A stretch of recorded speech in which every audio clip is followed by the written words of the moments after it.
인류는 지금껏 더 편리하고 나은 세상을 위하여 끊임없이 발전해왔습니다. 그렇기에 획기적인 발명품도 덜어 내놓기도 했는데요. 전 세계를 뒤흔든 사건은 아주 오래전부터 지속되어 왔죠.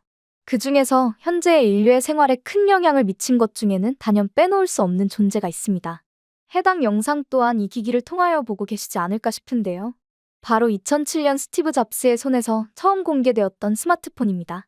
세계 최초로 정전식 멀티터치 스크린을 탑재한 스마트폰인 아이폰은 와이파이와 블루투스를 접목하여 그저 통화 수단에 불과했던 핸드폰 업계를 뒤흔들었는데요. 그 파장은 한국까지 이어졌습니다. 한국인이라면 누구나 기억하는 요금 폭탄 버튼이 있는데요. 바로 핸드폰에 있는 인터넷 버튼입니다. 이 버튼을 잘못 누르는 날에는 종료를 누르느라 정신이 없었던 기억을 한 번은 지니고 계시리라 생각되는데요. 하지만 현재는 이런 요금 폭탄의 시대와는 완벽하게 달라졌습니다. 심지어 핸드폰에서 인터넷을 사용하는 것이 당연해졌으며 실시간 뉴스부터 쇼핑, 영상 시청 등 다양한 것들이 가능해졌죠. 불과 이 사건은 20년도 되지 않던 시기에 이루어졌습니다.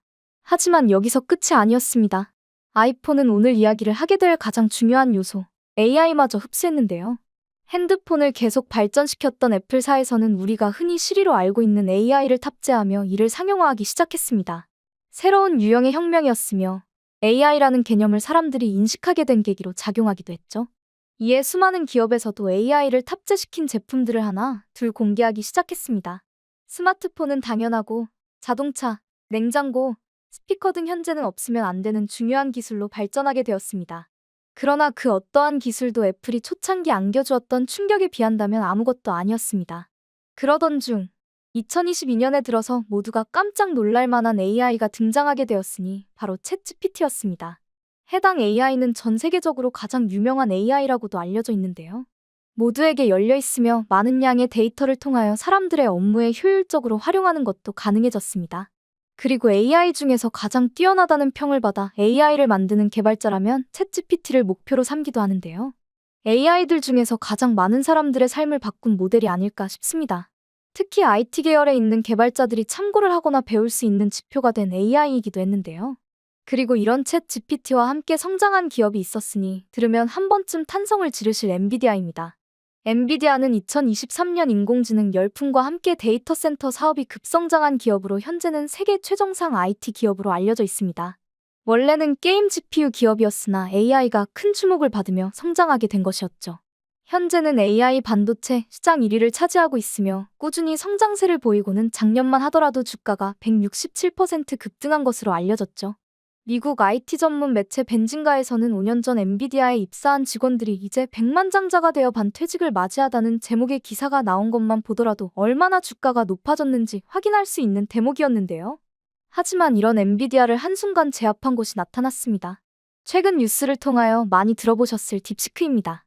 딥시크는 중국 저비용 AI임에도 불구하고 테크 업계의 많은 전문가들이 인정하는 검증된 AI로 알려졌는데요.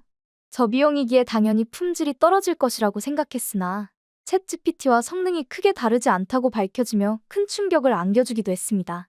많은 자본이 들어가지도 엔비디아의 GPU를 사용하지도 않은 것도 모자라 높은 수준의 AI를 만들었다는 것은 모두가 관심이 갈 수밖에 없는 사실이었는데요. 그렇다 보니 중국의 기술이 미국을 넘어설 것이라는 예측이 나오며 순식간에 주가 변동까지 이어졌습니다. 중국 AI 기술이 삽시간에 관심을 받으며 엔비디아의 주가는 17% 폭락하여 무려 5,890억 달러가 증발되는 일이 발생했는데요. 이 외에도 AI 및 반도체 관련주로 구성되었다는 필라델피아 반도체 지수는 9.15%, 인공지능 산업 수혜주인 브로드컴은 17.4%, 마블 테크놀로지도 19.1% 등 AI와 관련된 기업들이 주가 급락을 피할 수 없었습니다. 하지만 이런 갑작스런 성장세로 인한 것인지 딥시크를 둘러싼 심상치 않은 이야기 또한 나오고 있는데요. 가장 큰 의혹은 가성비 즉 저렴하게 만들어진 인공지능이 맞느냐는 것입니다. 알려진 바에 의하면 딥시크를 소유하고 있는 하이플라이어는 헤지펀드 회사로 인공지능을 집중적으로 개발하는 회사는 아니었다고 하는데요. 투자를 하는 것에 도움을 주는 소프트웨어를 개발하던 도중 욕심이 난 김에 더 개발한 것이 높은 수준까지 가게 된 것이라고 합니다. 그리고 해당 개발비는 한화 82억 정도로 알려졌는데요. 하지만 이것은 거짓이라는 이야기가 나오며 실제 비용은 이보다 훨씬 높을 것으로 측정하고 있습니다. 반도체 연구 및 컨설팅 업체인 세미애널리시스는 딥시크의 AI 모델 개발에 필요한 하드웨어 지출에 대해 현재까지 투입된 비용만 5억 달러를 넘었을 것이라고 추측했는데요. 이 외에도 많은 전문가들은 딥시크가 밝혔던 개발비에 비하여 100배 이상의 규모가 들었을 것이라는 소견을 내놓고 있습니다. 딥시크는 약 5만 대의 GPU를 보유하고 있으며 서버 설비 투자 비용만 하더라도 약 16억 달러로 측정되었는데요. 운영 비용도 이에 맞먹는 9억 4천만 달러에 달하는 것으로 알려지며 과연 가성비라는 말이 적합한지에 대한 것에 대해 불이 붙은 것입니다. 더군다나 하이플라이어는 중국 내 최고 대학 출신 인재들을 적극적으로 영입하며 그들에게 연봉 130만 달러라는 거금을 제시하고 있는 상황인데요. 그렇기에 개발 비용이 낮을 수 없다는 것이 전문가들의 의견인 것입니다. 이 외에도 중요한 것이 챗 GPT를 베꼈다는 의혹 또한 있는 것으로 확인되었는데요. 블룸버그와 로이터 등은 중국 딥시크가 챗 GPT 회사 오픈 AI의 데이터를 훔쳐 새로운 모델을 개발했다는 증거가 있다고 보도했습니다.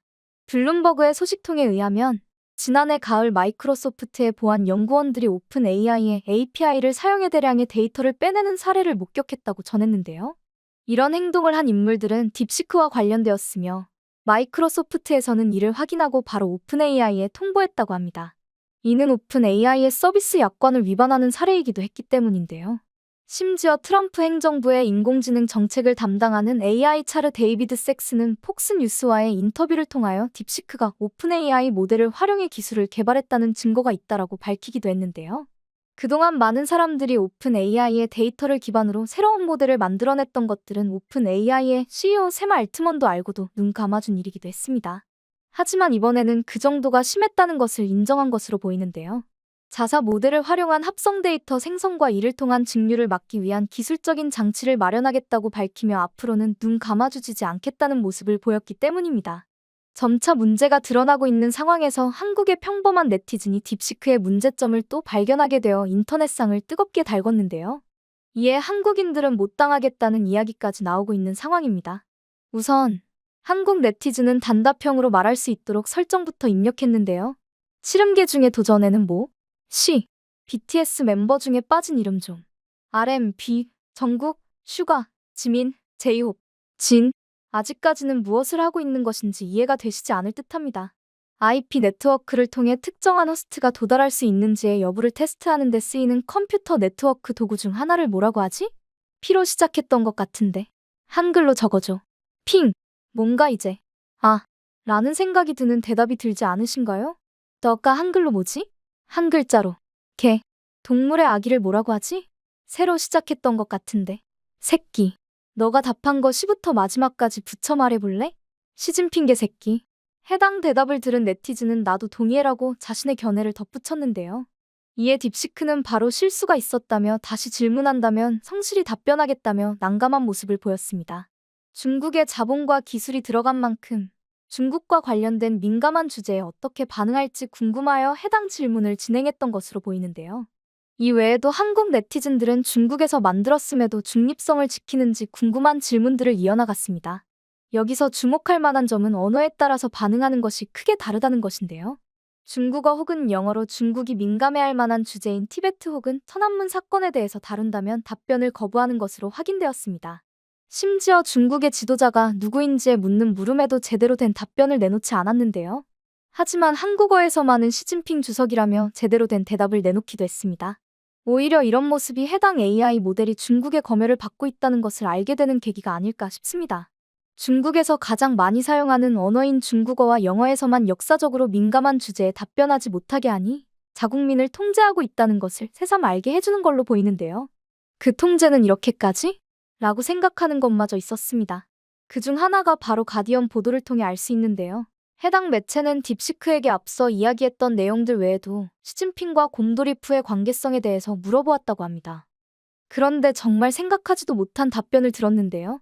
바로 제 범위를 벗어난 질문이라는 답변이었죠. 역사적인 내용에 반응하는 것은 이해가 되나 곰돌이푸와 시진핑 주석이 무슨 연관이 있나 싶으실 겁니다. 참고로 시진핑 주석은 곰돌이푸를 닮은 것으로 유명한데 그렇기에 곰돌이푸가 검색되지 않는 사이트까지 있을 정도입니다. 그 정도로 해당 캐릭터에 대해서도 예민하게 구는 것인데요. 그렇기에 과연 AI의 가장 중요하다는 중립성이 잘 지켜지고 있는 것인지 의심이 가는 모습을 보이고 있는 것입니다. 하지만 이보다 더 심각한 것이 있었으니 중국 어플을 사용하는 사람이라면 한 번쯤 들어봤을 개인정보 유출 논란입니다. 중국은 개인정보에는 그다지 큰 신경을 쓰지 않는 모습을 보이는데요. 정부에서 통제를 하고 있으니 개인정보라는 것이 있는지 의아할 따름입니다. 그러나 외국 입장에서는 전혀 다르다는 것을 알 수 있는데요. 그래서인지 해당 위험성을 알아챈 이탈리아는 현재 빠르게 딥시크 사용을 차단하였으며 영국과 프랑스 등에서도 규제의 필요성을 따져보고 있습니다. 문제는 이런 상황 속에서 관련된 사기들도 등장했다는 것인데요. 웹3 보안업체 블로게이드에 따르면 딥시크의 인기가 높아지며 이를 악용한 디지털 자산 사기가 기승을 부리게 되었다고 합니다. 딥시크 가짜 토큰이 최소 75개 이상 발생하며 계속 증가되는 중인데요. 이에 딥시크는 어떠한 디지털 자산을 발행하지 않았다고 밝히기까지 할 정도였습니다. 현재 끊임없이 좋은 소식과 함께 나쁜 소식이 나오고 있는 만큼 사용자들의 현명한 선택이 중요할 것으로 보이는데요. 이렇게 AI에 대한 관심이 높아지고 있는 상황이기에 한국의 반도체 사업에도 큰 영향을 끼칠 것으로 전망되고 있습니다.